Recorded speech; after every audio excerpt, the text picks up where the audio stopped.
Lesson 4, Units and Measurement. Over the next few lessons, we are going to be taking a look at a variety of different units and measurement. Specifically, in this lesson, we are going to focus on length and time.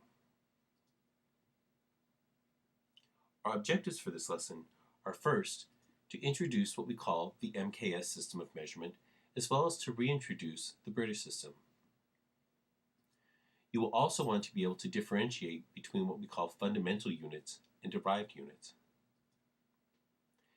You want to be able to measure lengths in both metric and non-metric units, as well as to recognize and use the fundamental unit for time. Let's start by taking a look at the systems of measurement used in the world today. There are two. The first is usually called the British system, sometimes also called the U.S. conventional system, because it is the system of measurement used in the United States.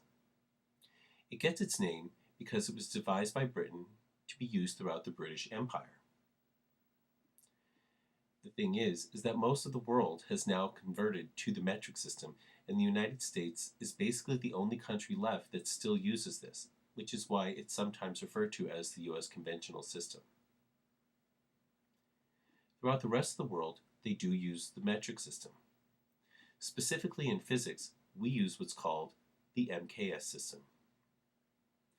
It's a form of the metric system, and it gets its name because of its basic units, the meter for length, the kilogram for mass, and the second for time, MKS.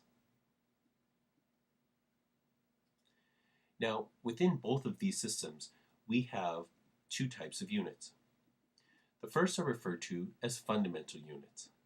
The word fundamental means basic, so these are basic units because they will refer to basic quantities, quantities that cannot be simplified into other things. So they're not made up of any other types of units. As basic quantities, there are only 7 fundamental units. In this class, we will be using only 5 of those. The other type of units are called derived units. Derived units are made up of other units. Quantities such as speed. So, for example, when you talk about the speed of a car or a train or an airplane, you usually give it in things like miles per hour. Miles per hour has units of miles, which is a length unit, and hours, which is a time unit. So it has 2 other basic units in it. Another one would be pressure. Pressure can be measured in things like pounds per square inch. Pounds is a unit of force, square inches is a unit of area. So pounds per square inch is made up of 2 other units. This combination of units usually comes from a formula. Let's take a look at our first fundamental unit, length. Length tells us about an object's dimensions, or at least one of them. It can tell us how long something is, how wide something is, or how high something is. It can also tell us the distance between 2 points. The MKS unit for length is the meter. The British unit for length is the foot. Let's see how we can measure with these. Here we have a British system ruler and a metric ruler. Usually when you have a ruler, you'll have the British system on one side and the metric on the other side. If you take look at one of the rulers on the table, you'll notice that's the case. One side is British and the other side is metric. You could tell which side is British and which side is metric because the British side uses inches, which are much larger than centimeters. So the numbers on the British side are going to be further away from each other. The numbers on the metric side are going to be a lot closer together.